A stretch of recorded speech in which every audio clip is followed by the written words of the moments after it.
Hello ಎಲ್ರಿಗೂ ನಮಸ್ಕಾರ. Welcome back to Bhagya creation. ಯಾರ್ಯಾರಾಗೆ ನಮ್ಮ ಚಾನಲ್ ನೋಡ್ತಾ ಇದ್ದೀರಾ ದಯವಿಟ್ಟು ಸಬ್ಸ್ಕ್ರೈಬ್ ಮಾಡ್ಕೊಳ್ಳಿ. ನನ್ನ ವಿಡಿಯೋ ಇಷ್ಟ ಆದರೆ ಒಂದು ಲೈಕ್ ಕೊಡಿ.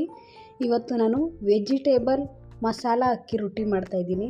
ತುಂಬಾ ಹೆಲ್ತಿಗೆ ಒಳ್ಳೆಯದು, ರುಚಿಯಾಗಿರುತ್ತೆ ಅಂದರೆ ಅಷ್ಟು ರುಚಿಯಾಗಿರುತ್ತೆ.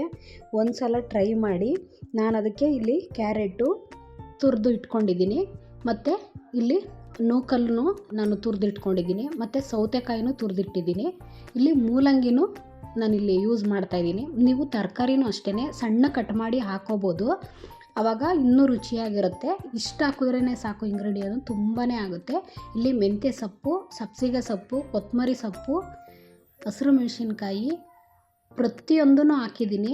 ಸ್ವಲ್ಪ ಕರಿಬೇವು ಕಟ್ ಮಾಡಿ, ಹಸಿ ಕರಿಬೇವನ್ನು ಕಟ್ ಮಾಡಿ ಹಾಕಿದ್ದೀನಿ. ತುಂಬಾ ಟೇಸ್ಟಿಯಾಗಿರುತ್ತೆ.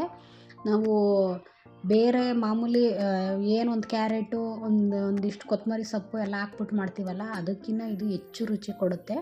ಇದ್ರ ಜೊತೆಗೆ ನಾನು ಸಣ್ಣಗೆ ಕಟ್ ಮಾಡಿರೋ ಅಂಥ ಒಂದು ಈರುಳ್ಳಿನೂ ಹಾಕಿದ್ದೀನಿ ನೋಡಿ. ಇವಾಗ ಇಲ್ಲಿ ಬಿಳಿ ಎಳ್ಳನ್ನು ಸ್ವಲ್ಪ ಹಾಕೋತಾ ಇದ್ದೀನಿ, ಹೆಲ್ತಿಗೆ ತುಂಬಾ ಒಳ್ಳೆಯದು. ಮತ್ತು ಇಲ್ಲಿ 1 ಟೇಬಲ್ ಸ್ಪೂನಷ್ಟು ಜೀರಿಗೆ ಹಾಕೋತಾ ಇದ್ದೀನಿ. ಮತ್ತು ಇಲ್ಲಿ ಇನ್ನೊಂದು ಟೇಸ್ಟ್ ಕೊಡೋ ಅಂಥದ್ದು, ಇಲ್ಲಿ ಕಡಲೆ ಬೀಜ ಮತ್ತು ಹುಚ್ಚೆಳ್ಳು ಪುಡಿ ಎರಡನ್ನೂ ಹುರಿದುಬಿಟ್ಟು ಪುಡಿ ಮಾಡಿ ಇಟ್ಕೊಂಡಿದ್ದೆ, ಅದನ್ನು ಹಾಕೋತಾ ಇದ್ದೀನಿ. ಇದಂತೂ ಈ ರೊಟ್ಟಿಗೆ ತುಂಬಾ ಟೇಸ್ಟ್ ಕೊಡುತ್ತೆ. ನೀವು ಒಂದು ಸಲ ಟ್ರೈ ಮಾಡಿ, ಸಖತ್ತು ಚೆನ್ನಾಗಿರುತ್ತೆ, ಹೆಲ್ತಿಗೂ ತುಂಬಾ ಒಳ್ಳೆಯದು. ಇವಾಗ ಇದಕ್ಕೆ ಎಲ್ಲದನ್ನು ಹಾಕ್ಕೊಂಡು ನಾನಿಲ್ಲಿ 2 ರಿಂದ 3 ಬಟ್ಲಷ್ಟು ಅಕ್ಕಿ ಹಿಟ್ಟನ್ನು ಹಾಕೋತಾ ಇದ್ದೀನಿ. ನೀವು ಇದೇ ರೀತಿ ರವೆ ರೊಟ್ಟಿನೂ ಮಾಡ್ಕೋಬೋದು, ಮತ್ತು ಗೋಧಿ ಚಪಾತಿನೂ ಇದೇ ರೀತಿ ಕಲಿಸ್ಕೊಂಡು ಮಾಡ್ಕೋಬೋದು. ತುಂಬಾ ಚೆನ್ನಾಗಿರುತ್ತೆ. ಬಟ್ ಅಕ್ಕಿ ರೊಟ್ಟಿ ಬಂದು ತುಂಬಾ ಟೇಸ್ಟ್ ಕೊಡುತ್ತೆ. ಹಾಗಾಗಿ ಇಲ್ಲಿ ಅಕ್ಕಿ ಹಿಟ್ಟು ಹಾಕ್ಕೊಂಡು ನಾನು ರುಚಿಗೆ ತಕ್ಕಷ್ಟು ಉಪ್ಪನ್ನು ಹಾಕೋತಾ ಇದ್ದೀನಿ. ಇವಾಗ ನಾವು ಇದನ್ನು ಮಿಕ್ಸ್ ಕೊಡ್ಕೋಬೇಕು. ರುಚಿಗೆ ತಕ್ಕಷ್ಟು ಉಪ್ಪು ಹಾಕ್ಕೊಂಡು ಇದಕ್ಕೆ ಸ್ವಲ್ಪ ಬೇಕು ಅಂದರೆ ನೀವು ಅರಿಶಿನ ಪುಡಿ ಹಾಕ್ಕೋಬೋದು, ಬೇಡ ಅಂದರೆ ಸ್ಕಿಪ್ ಮಾಡ್ಬೋದು, ತೊಂದರೆ ಇಲ್ಲ. ನಾನಿಲ್ಲಿ ಸ್ವಲ್ಪ ಲೈಟಾಗಿ ಹಾಕ್ಕೋತಾ ಇದ್ದೀನಿ. ಅಂದರೆ ಎಲ್ಲ ಗ್ರೀನರಿ ಇದೆಯಲ್ಲ, ಅದು ಒಳ್ಳೆ ಕಲರಾಗಿ ಇನ್ನೂ ಚೆನ್ನಾಗಿ ಬರುತ್ತೆ ಅನ್ನೋ ಕಾರಣಕ್ಕೆ ನಾನು ಹಾಕ್ಕೊಂಡಿದ್ದೀನಿ ಅಷ್ಟೇ. ಇವಾಗ ಚೆನ್ನಾಗಿ ಮಿಕ್ಸ್ ಕೊಡಬೇಕು, ಏಕೆಂದರೆ ನಾವೆಲ್ಲ ತುರಿದು ಇಟ್ಟಿದ್ದೀವಿ, ಮತ್ತು ಸೌತೆಕಾಯಿ ಮತ್ತು ಮೂಲಂಗಿ ನೂಕಲ್ಲೆಲ್ಲ ನೀರು ಬಿಡುತ್ತೆ.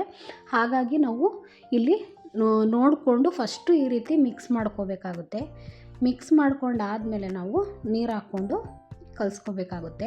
ಏಕೆಂದರೆ ನಾವು ಉಪ್ಪು ಮತ್ತು ತರಕಾರಿ ಎಲ್ಲ ಇರುತ್ತಲ್ವ, ಅದೆಲ್ಲ ಚೆನ್ನಾಗಿ ಮಿಕ್ಸ್ ಆಗಬೇಕು. ಆವಾಗ ನಮಗೆ ನೀರು ಎಷ್ಟು ಬೇಕಾಗುತ್ತೆ ಅಂತ ಗೊತ್ತಾಗುತ್ತೆ. ಇಲ್ಲಾಂದರೆ ಸುಮ್ಮನೆ ನೀರು ಹಾಕ್ಬಿಟ್ರೆ ತುಂಬ ತೆಳುವಾಗಿಬಿಡುತ್ತೆ, ಮತ್ತು ನಿಮಗೆ ರೊಟ್ಟಿ ಮಾಡೋದಕ್ಕೆ ಬರಲ್ಲ. ಅದೇ ಹೆಂಚು ಮೇಲೆ ಬಳಿತಾರಲ್ಲ, ಆ ರೀತಿ ಬಳಿಬೇಕಾಗುತ್ತೆ. ನಾನು ಆ ರೀತಿ ರೊಟ್ಟಿ ಎಲ್ಲ ಬಳಿಯಲ್ಲ, ಮಾಮೂಲಿ ರೊಟ್ಟಿ ಮಾಡ್ತೀನಿ ಈ ರೀತಿ. ಈಗ ಇದಕ್ಕೆ ಎಷ್ಟು ಬೇಕೋ ಅಷ್ಟು ನೀರನ್ನು ಸ್ವಲ್ಪ ಹಾಕ್ಕೊಂಡು ನೀವು ಸ್ವಲ್ಪ ಕಲಸಿ ಎತ್ತಿಟ್ಕೊಳ್ಳಿ ಸೈಡ್ಗೆ. ಆವಾಗ ನಿಮಗೆ ಕರೆಕ್ಟಾಗಿ ಹದ ಬರುತ್ತೆ, ತುಂಬಾ ಚೆನ್ನಾಗಿರುತ್ತೆ. ಮಾತ್ರ ಟೇಸ್ಟು ಅಷ್ಟು ಚೆನ್ನಾಗಿರುತ್ತೆ, ಮತ್ತು ಹೆಲ್ದಿ ಕೂಡ ಹೌದು. ಮಕ್ಕಳು ತರಕಾರಿ ತಿನ್ನಲ್ಲ ನೋಡಿ, ಮಕ್ಕಳಿಗೆ ಈ ರೀತಿ ಮಾಡಿಕೊಡೋದ್ರಿಂದ ಅವ್ರಿಗೆ ಗೊತ್ತೇ ಆಗಲ್ಲ, ಕಲರ್ಫುಲ್ಲಾಗಿರೋದ್ರಿಂದ ತುಂಬ ಚೆನ್ನಾಗಿದೆ ಅಂತ ತಿಂತಾರೆ ನೋಡಿ. ಇವಾಗ ಆಲ್ಮೋಸ್ಟ್ ಕಲಿಸಿದ್ದೀನಿ. ಇವಾಗ ಲಾಸ್ಟಲ್ಲಿ ನಾನು ಸ್ವಲ್ಪ 2 ಸ್ಪೂನಷ್ಟು ಎಣ್ಣೆನ ಹಾಕ್ಕೊಂಡು ಸ್ವಲ್ಪ ಮಿಕ್ಸ್ ಮಾಡ್ಕೋತಾ ಇದ್ದೀನಿ. ಏಕೆಂದರೆ ಕೈಗೆ ಅಂಟಬಾರ್ದು. ತುಂಬಾ ಚೆನ್ನಾಗಿ ಬರುತ್ತೆ ನಿಮಗೆ ರೊಟ್ಟಿ ತೊಟ್ಟೋದಕ್ಕೂ ಅಷ್ಟೇ ತುಂಬ ಚೆನ್ನಾಗಿ ಬರುತ್ತೆ ನೋಡಿ. ಈ ರೀತಿ ಕಲಿಸ್ಬಿಟ್ಟು ನೀವು ಇಮಿಡಿಯೇಟ್ಲಿ ಮಾಡ್ಕೋಬೋದು. ಇದನ್ನು ಕಲಸಿಟ್ರೆ ಇನ್ನೂ ತುಂಬಾ ತೆಳುವಾಗಿ ಹೋಗ್ಬಿಡುತ್ತೆ.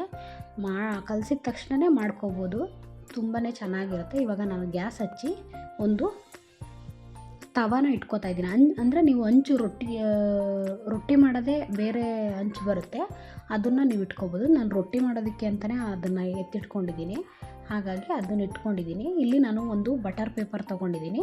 ನೀವು ಮಾಮೂಲಿ ಬಾಳೆ ಎಲೆ ಎಲ್ಲಾದ್ರೂ ಮಾಡ್ಬೋದು, ಅಥವಾ ಮಾಮೂಲಿ ಬಟರ್ ಪೇಪರು ಅಥವಾ ಪ್ಲಾಸ್ಟಿಕ್ ಕವರಲ್ಲಾದರೂ ಮಾಡ್ಬೋದು. ಬಟ್ ಕೆಲವ್ರಿಗೆ ಅದನ್ನು ಕೈಲಿಂದ ಎತ್ತಿ ಹಾಕೋದಕ್ಕೆ ಬರಲ್ಲ, ಹಾಗಾಗಿ ನೀವು ಬಟರ್ ಪೇಪರಲ್ಲಿ ಮಾಡೋದು ತುಂಬಾ ಒಳ್ಳೆಯದು. ಇದಾದರೆ ಹಂಚ ಮೇಲೆ ಹಾಕ್ಬಿಟ್ಟು ಮಾಡ್ಕೋಬೋದು. ಅಂದರೆ ನಿಮಗೆ ರೊಟ್ಟಿ ಎಷ್ಟು ದೊಡ್ಡದು ಮಾಡ್ಕೋತೀರೋ, ಚಿಕ್ಕದು ಮಾಡ್ಕೋತೀರೋ, ಆ ಸೈಜ್ ಮೇಲೆ ನೀವು ಉಂಡೆಗಳ್ನ ಮಾಡ್ಕೋಬೇಕಾಗುತ್ತೆ. ನಾನಿಲ್ಲಿ ಒಂದು ಮೀಡಿಯಮ್ ಸೈಜಲ್ಲಿ ಬರಲಿ ಅನ್ನೋ ಕಾರಣಕ್ಕೆ ಒಂದು ಮೀಡಿಯಮ್ ಸೈಜು ಉಂಡೆ ಮಾಡಿಕೊಂಡು ಅದನ್ನು ಇಲ್ಲಿ ಎಣ್ಣೆನ ಸ್ಪ್ರೆಡ್ ಮಾಡಿಬಿಟ್ಟು ಬಟರ್ ಪೇಪರ್ಗೆ ಹಾಕ್ಕೊಂಡು ಇವಾಗ ಈ ರೀತಿ ತಟ್ಟಬೇಕು ನೀಟಾಗಿ. ಅಂದರೆ ತುಂಬ ತೆಳುವಾಗ್ಬಿಟ್ರೂ ಅಷ್ಟೊಂದು ಚೆನ್ನಾಗಿರಲ್ಲ, ಒಂದು ಮೀಡಿಯಮ್ಮಲ್ಲಿ ಇರಬೇಕು ಈ ರೊಟ್ಟಿ ಹಿಟ್ಟು ಕಲಿಸಿದಾಗ. ಇವಾಗ ನೋಡಿ ತವಾಗೆ ನಾನು ಸ್ವಲ್ಪ ಎಣ್ಣೆನ ಹಾಕೋತಾ ಇದ್ದೀನಿ, ಏಕೆಂದರೆ ಸ್ಟಾರ್ಟಿಂಗು ಸ್ವಲ್ಪ ಎಣ್ಣೆ ಹಾಕಿದ್ರೆ ಚೆನ್ನಾಗಿರುತ್ತೆ ಅಂತ. ಇವಾಗ ನಾನು ಕೈಲಿ ಎತ್ಬಿಟ್ಟು ಈ ರೀತಿ ಹಾಕಿದ್ದೀನಿ. ಕೆಲವ್ರಿಗೆ ಬರಲ್ಲ, ಅಂದರೆ ತುಂಬ ತೆಳುವಾಗಿಬಿಟ್ರೆ ಹಿಟ್ಟು ಕೈಗೆ ಬರಲ್ಲ, ಹಾಕೋದಕ್ಕಾಗಲ್ಲ. ಹಾಗಾಗಿ ಈಗ ಒಂದು ಸೈಡು ಬೆಂದಾಯಿತು, ಈಗ ಇನ್ನೊಂದು ಸೈಡು ಬೇಯಿಸ್ಕೊತಾ ಇದ್ದೀನಿ. ತುಂಬ ಸಾಫ್ಟಾಗಿ ತುಂಬ ಚೆನ್ನಾಗಿರುತ್ತೆ. ಒಂದು ಸಲ ಟ್ರೈ ಮಾಡಿ, ಎರಡೂ ಸೈಡು ನೀಟಾಗಿ ಬೇಯಿಸ್ಕೋಬೇಕು. ಬಟ್ ಕಲ್ಲರ್ ಇದೆ ಅಂತ ಹೇಳ್ಬಿಟ್ಟು ಬೇಯಿಸ್ದಂಗೂ ಇರಬಾರ್ದು. ತುಂಬ ಅಂದರೆ ನಾವು ತುರಿದಾಕಿರೋದ್ರಿಂದ ತರಕಾರಿ ಏನು ಬೇಯಲ್ಲ ಅನ್ನಂಗಿಲ್ಲ, ಅದು ಮಾಮೂಲಿ ಕರೆಕ್ಟಾಗಿ ಬೆಂದಿರುತ್ತೆ ಮತ್ತು ಸಾಫ್ಟಾಗಿರುತ್ತೆ ಅಕ್ಕಿ ರೊಟ್ಟಿ. ಮಕ್ಕಳಿಗೆ ಈ ವಯಸ್ಸಾದವ್ರಿಗೆಲ್ಲ ತಿನ್ನೋದಕ್ಕಾಗಲ್ವಲ್ಲ, ಅವ್ರಿಗೆ ಈಗ ತರಕಾರಿ ಎಲ್ಲ ವಯಸ್ಸಾದವ್ರು ತಿನ್ನೋದಕ್ಕಾಗಲ್ಲ, ಅಂಥವ್ರಿಗೆ ಈ ರೀತಿ ತುರಿದ್ಬಿಟ್ಟು ಮಾಡಿಕೊಡೋದ್ರಿಂದ ಅವ್ರು ಆರಾಮ್ಸೆ ತಿನ್ಬೋದು. ತರಕಾರಿ ಎಲ್ಲ ಅವ್ರಿಗೆ ತಿಂದಂಗೂ ಅನಿಸುತ್ತೆ. ಈಗ ಹಾಗೆ ಮಾಡಿದ್ರೆ ಕೆಲವ್ರಿಗೆ ಅಲ್ಲಿರಲ್ಲ, ತಿನ್ನೋದಕ್ಕಾಗಲ್ಲ, ಪಾಪ ಬಾಡಿಗೆ ಏನು ವಿಟಮಿನು ಏನೂ ಇರೋದೇ ಇಲ್ಲ, ಆ ರೀತಿ ಆಗೋಗ್ಬಿಡುತ್ತೆ. ಅದರಿಂದ ಈ ರೀತಿ ಮಾಡೋದ್ರಿಂದ ಮಕ್ಕಳಿಗೂ ಅಷ್ಟೇ ದೊಡ್ಡವ್ರಿಗೂ ಅಷ್ಟೇ ಮಾಡಿ ಈ ರೀತಿ ತಿನ್ನಿಸ್ಬೋದು. ನೋಡಿ, ನಾನು ಫಸ್ಟಿಗೆ ನಾನು ಕೈಲಿ ಎತ್ತಾಕಿದ್ನಲ್ಲ, ನಾನು ಮತ್ತೆ ಬಟರ್ ಪೇಪರಲ್ಲಿ ತಟ್ಟಿ ಆ ಹೆಂಚು ಮೇಲೆ ಅದನ್ನೇ ಹಾಕ್ಬಿಟ್ಟು ಎತ್ತಿದ್ದೀನಿ. ಆ ರೀತಿ ಬೇಕಾದರೂ ನೀವು ಮಾಡ್ಕೊಬೋದು, ತುಂಬಾ ಚೆನ್ನಾಗಿರುತ್ತೆ. ನೋಡಿ, ಇವಾಗ ರೊಟ್ಟಿ ರೆಡಿ ಆಯಿತು. ಈ ರೀತಿ ಬಂದಿದೆ, ಎಷ್ಟು ಸಾಫ್ಟಾಗಿದೆ ಗೊತ್ತಾ. ಇದಕ್ಕೆ ನಾನು ಬದನೆಕಾಯಿ ಎಣ್ಗಾಯಿ ಮಾಡಿದ್ದೆ, ಅದು ವಿಡಿಯೋ ಅಪ್ಲೋಡ್ ಮಾಡ್ತೀನಿ ನಾನು, ಯಾಕೆಂದರೆ ಇದರಲ್ಲೇ ಮಾಡಿಬಿಟ್ರೆ ತುಂಬ ಲಾಂಗ್ ವಿಡಿಯೋ ಆಗೋಗ್ಬಿಡುತ್ತೆ. ಹಾಗಾಗಿ ತುಂಬ ಚೆನ್ನಾಗಿದೆ, ಕಲರ್ಫುಲ್ಲಾಗೂ ಇರುತ್ತೆ, ಮಕ್ಕಳಿಗೆ ಹೆಲ್ತಿಯಾಗಿರುತ್ತೆ. ಹೀಗೆ ನಮ್ಮ ಚಾನಲ್ನ ಸಪೋರ್ಟ್ ಮಾಡಿ, ಸಬ್ಸ್ಕ್ರೈಬ್ ಮಾಡಿ, ಶೇರ್ ಮಾಡಿ, ಕಮೆಂಟ್ ಮಾಡಿ. Thank you for watching.